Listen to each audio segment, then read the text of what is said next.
하나님의 말씀을 함께 묵상하겠습니다. 오늘 저와 여러분들이 묵상할 말씀은 역대상 11장 1절에서 47절까지 말씀입니다. 역대상 11장 1절에서 47절 말씀인데요. 긴 본문이라서 다 함께 읽지는 않고요. 필요한 부분 또 말씀을 전하는 중에 읽고 하겠습니다. 여러분들은 개인적으로 찬찬히 읽으면서 묵상하시면 좋겠습니다. 오늘 우리에게 주신 하나님의 말씀을 통해서 저와 여러분들이 하나님 나라의 강력한 영적 용사 되는 시간 되면 좋겠습니다. 여러분, 위대한 승리는 위대한 장수 혼자 이룰 수가 없습니다. 위대한 승리는 모두가 함께 힘을 모아서 그 목적을 위해 진력할 때에 이룰 수가 있는 겁니다. 오늘 본문의 말씀에 드디어 다윗이 이스라엘 그리고 유다의 왕이 되는 장면이 나옵니다. 그리고 그 왕이 되는 과정 속에서 강력한 통일 왕국을 이룬 다윗을 도운 용사들의 모습이 나옵니다. 이 말씀을 통해서 저와 여러분들이 큰 은혜 받고 도전받으면 좋겠습니다. 담임 목사로서 욕심은 오늘 이 본문의 말씀을 모든 일신가족들이 다 함께 묵상하면 좋을 것 같아요. 욕심 같아서는 주일 말씀 전하고 싶지만 우리 본문에 따라 이어지기 때문에 오늘 말씀을 전하는데, 여러분들이 여러분의 가족들에게, 목장 식구들에게 좀 권하고 오늘의 말씀 묵상 영상을 공유해서 다 들으면 좋겠습니다. 초원지기 분들은 우리 목자님들에게 전달하고, 목자님들은 목장 식구들에게 또 공유하면서 오늘 말씀을 깊이 묵상함으로 여러분 개인과 우리 공동체에 한 뜻을 품고 한 마음으로 기도하는 시간 가지면 좋겠습니다. 1절에서 3절까지 말씀을 함께 읽어보겠습니다. 온 이스라엘이 헤브론에 있는 다윗에게 몰려와서 말하였다. 우리는 임금님과 한 고륙입니다. 전에 사울이 왕일 때에도 이스라엘 군대를 거느리고 출전하셨다가 다시 돌아오신 분이 바로 임금님이십니다. 그리고 주 임금님의 하나님께서 내가 나의 백성 이스라엘의 목자가 될 것이며 내가 나의 백성 이스라엘의 통치자가 될 것이다 하고 말씀하실 때에도 바로 임금님을 가리켜 말씀하신 것입니다. 그리하여 이스라엘의 모든 장로가 헤브론으로 왕을 찾아오니 다윗이 헤브론에서 주님 앞으로 나아가 그들과 언약을 세웠다. 그리고 그들은 주님께서 사무엘을 시켜서 말씀하신 대로 다윗에게 기름을 부어 이스라엘의 왕으로 삼았다. 아멘. 다윗에게 기름을 부어서 이스라엘의 왕으로 삼았다. 헤브론에서 드디어 이스라엘과 유다의 통일 왕이 세워집니다. 하나님께서 다윗을 왕으로 정하셨고 또 준비시키고 연단시키셔서 왕이 되는 거죠. 근데 그 왕이 되는 과정 속에 그를 도운 많은 사람들이 있습니다. 근데 고백 중에 우리의 시선을 끈 고백이 있습니다. 1절 말씀 보시면 우리는 임금님과 한 고륙입니다. 우리는 임금님과 마음을 같이 하고 뜻을 같이 하고 목적을 같이 합니다라는 고백입니다. 원어적인 표현은요, 우리는 임금님의 살과 피입니다 라는 거예요. 한 몸이라는 겁니다. 운명 공동체라는 겁니다. 여러분, 교회는 같은 운명을 공유하는 운명 공동체입니다. 그 운명이 인간적인 세상적인 운명이 아니고 하나님께서 주신 사명을 붙든다는 거예요. 한 사명을 붙드는 사명 공동체입니다. 한 배를 탔다는 의미 표현을 하는데 그것보다 더 강력한 거예요. 한 몸, 그리스도의 몸이라는 겁니다. 저와 여러분들이 한 고륙입니다 라는 고백이 함께 나오면 좋겠습니다. 그래서 이스라엘 백성들 더 나가서 다윗을 따르는 많은 사람들은 다윗에게 충성하게 되는 겁니다. 하나님의 교회는 많은 사람들의 충성을 통해서 세워지는 거죠. 우리 교회도 마찬가지입니다. 여러분들의 그 충성을 통해서 하나님의 교회가 아름답게 세워져 가고 있습니다. 우리는 한 고륙입니다 라는 고백을 저와 여러분들 마음에 새기면 좋겠습니다. 우선은요, 예수님을 향해서 그런 고백을 드리는 거예요. 주님, 우리는 주님과 한 몸입니다. 주님이 머리시고 우리는 그 명령과 지시를 따르는 몸입니다. 그런데 이 용사들이 다윗의 명령만 순종이 아니라 고륙이라는 거예요. 무슨 말입니까? 한 몸이라는 거예요. 단지 높은 사람이 이야기하니까 복종하는 게 아니라 몸이 유기적으로 움직이는 건 뭡니까? 함께 하는 겁니다. 이런 마음이, 이런 고백이 저와 여러분에게 있기를 축복합니다. 그래서 9절 말씀 보시면 만군의 주님께서 다윗과 함께 계심으로 다윗이 점점 강대해졌다. 사실 하나님께서 함께 하시는 그 증거가 뭘까요? 다윗 주변에 많은 용사들이 있습니다. 오늘 이름을 소개하고요, 그들의 용맹스러운 모습을 소개합니다. 첫 번째는 요압 군대 장관으로서 강력한 다윗의 오른손의 역할을 하는 사람이 있죠. 그리고 10절 이하의 말씀 보시면 다윗이 거느린 용사들의 우두머리는 다음과 같다. 이들은 주님께서 이스라엘에 대하여 말씀하신 대로 다윗이 왕이 될 수 있도록 그를 적극적으로 도와 온 이스라엘과 함께 그를 왕으로 세운 사람들이다. 그러면서 야소부암, 엘르아살 등 다윗의 최측근에서 함께 했던 용사들을 소개합니다. 다윗이 왕이 될 수 있도록, 그리고 이 다윗의 왕국이 든든하게 서갈 수 있도록 도운 사람들이에요. 굉장히 의미가 있습니다. 위대한 왕 옆에는 위대한 장수들이 있잖아요. 그를 위대한 왕으로 세워가고 그를 도와서 위대한 왕국으로 세워가는 겁니다. 하나님의 나라도 마찬가지입니다. 하나님의 나라는 하나님께서 세우시지만 다윗처럼, 다윗과 함께한 사람들처럼 충성된 사람들을 사용하시는 거예요. 이 충성이 어디까지 나갈까요? 헌신으로까지 나가는 겁니다. 오늘 말씀해 보니까 야소부암, 창을 휘두르면서 300명과 싸워서 그들을 한꺼번에 쳐 죽였다. 대단한 용사입니다.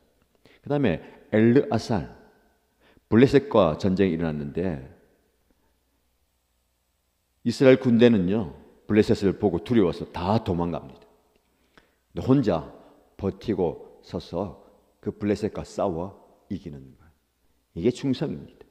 모두가 다 자리를 이탈하고 모두가 다 못하겠다 하던 가운데 그 자리를 지키는 것, 이 헌신이에요. 헌신된 한 사람을 통해서 하나님의 나라가 세워지는 겁니다. 우리가 과연 이런 헌신의 자리까지 나갈 수 있을까요?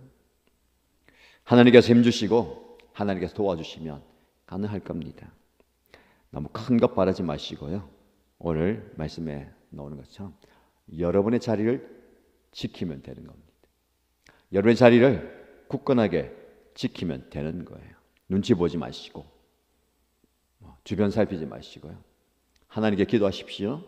하나님 나에게 힘주시고 은혜 주시고 능력 주셔서 내가 지켜야 할 이 자리를 지키겠습니다. 이게 헌신입니다. 가끔은 우리가 갈등하잖아요. 하나님께서 우리에게 과도한 헌신을 요구하는 것 같을 때 어떻습니까? 갈등이 있잖아요. 하나님, 그건 제가 할 게 아니잖아요. 지금 제 상황이 이런데 어떻게 그걸 할 수 있습니까? 그러나 성경을 통해서 보는 것은요, 평범한 헌신은 평범한 결과를 가져옵니다. 그러나 대단한 헌신은 대단한 결과를 가져와요. 이것은 분명합니다.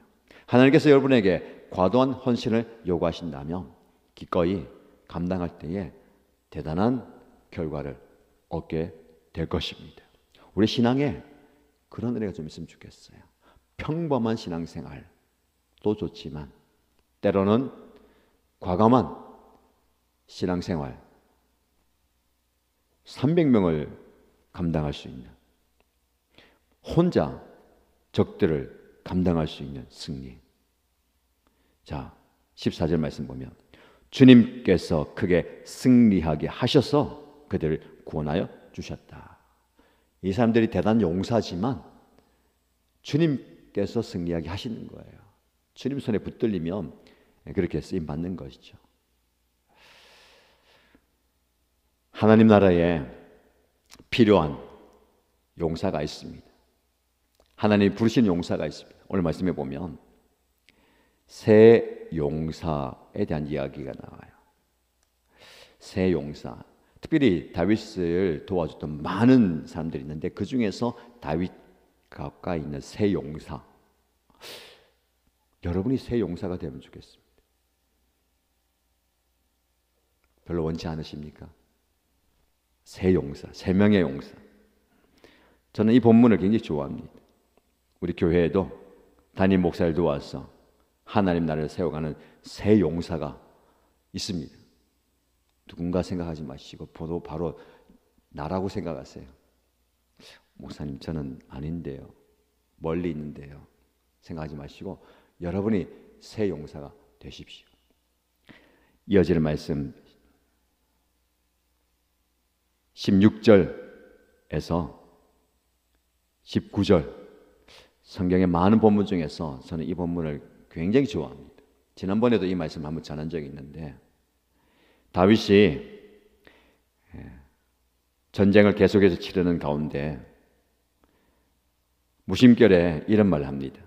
17절 말씀에 누가 베들레헴 성문 곁에 있는 우물물을 나에게 기르다 주어서 내가 마실 수 있도록 해주면 좋겠다. 전쟁에 소용돌이 가운데 힘신이 지쳐 있을 때에 베들레헴 우물물을 생각하면서 그 물을 한번 마시면 좋겠는데, 그런데요, 새 용사가 그 이야기를 듣고 블레셋 진을 뚫고 들어가서 그 우물물에 물을 기르고 가지고 가서 다윗에게 주는 거예요. 이 엄청난 겁니다. 새 용사에게 직접 명령한 것도 아니에요. 왕이 그 물을 좀 마시고 싶은데 그 얘기 듣고 새 용사가 움직인 거예요. 목숨을 걸고 가서 물을 떠온 거예요. 어쩌면 좀 너무한 거 아니냐, 거기 목숨 걸 일이냐. 여러분, 어떤 거예요? 자기의 주군의 마음을 헤아리는 거예요. 우리가 예수님의 마음을 헤아려야 됩니다. 예수님이 직접 너 이것 좀 할래? 이것 좀 해라 요청 명령하기 전에 그분의 마음을 헤아리고 그분의 마음을 시원케 하기 위해서 적진을 뚫고 목숨을 걸고 헌신하는 것, 이게 대단한 용기예요. 다윗의 용사들은 용기 있는 사람이었어요. 우리에게 필요한 게 그런 용기인 것 같아요. 우리가 마음이 없는 게 아닙니다. 그렇게 하고 싶은데, 하려고 했는데 용기가 나지 않는 거예요. 두려움이 앞서요. 다윗이 그 물을 길어온 것 보고요, 자기가 마실 수가 없어요. 그 물을 하나님께 부어드리는 거예요. 그러면서 이렇게 얘기합니다. 하나님께서 보고 계시는데 내가 어찌 감히 이 물을 마실 수 있단 말이냐. 이 사람들의 생명의 피를 내가 어찌 마시겠느냐. 이것은 목숨을 걸고 다녀온 새 용사의 피다. 다윗의 마음이 전달되는 거예요. 이런 관계가 되니까 요청하고 명령하지 않아도 그 다윗의 마음을 헤아리는 새 용사가 있는 거예요. 제가 이 말씀을 굉장히 좋아하는데, 이 담임 목사의 마음을 헤아리는 새 용사가 여러분이면 좋겠어요. 목숨 걸고 가서 물 떠오라는 얘기가 아니고 목자의 마음을 헤아리는 목장 식구들, 담임 목사의 마음을 헤아리는 목장 식구 성도들, 그리고 성도들의 마음을 깊이 헤아리는 담임 목사, 목장 식구들의 그 마음을 헤아리는 목자. 이 세 용사가 바로 이런 일을 하였다라는 겁니다. 마지막으로 그 뒤에 말씀 보시면 20절 이하에 보면요, 요압의 아우인 아비새는 30인 특별부대의 우두머리였다.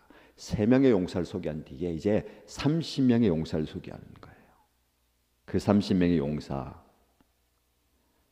바로 그가 창을 휘둘러 300명을 쳐서 죽인 용사이다. 그는 세 용사와 함께 유명해졌다. 그리고 말씀 보면 우리가 읽은 10절 말씀에도 다윗이 왕이 될 수 있도록 그를 적극적으로 도와 온 이스라엘과 함께 그를 왕으로 세운 사람들이다.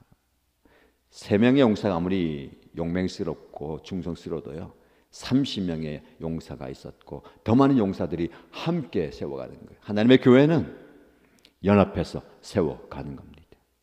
탁월한 그 세 사람이 하면 되지, 열심히 있는 30명이 하면 되지가 아니라 모두가 함께 하는 거예요.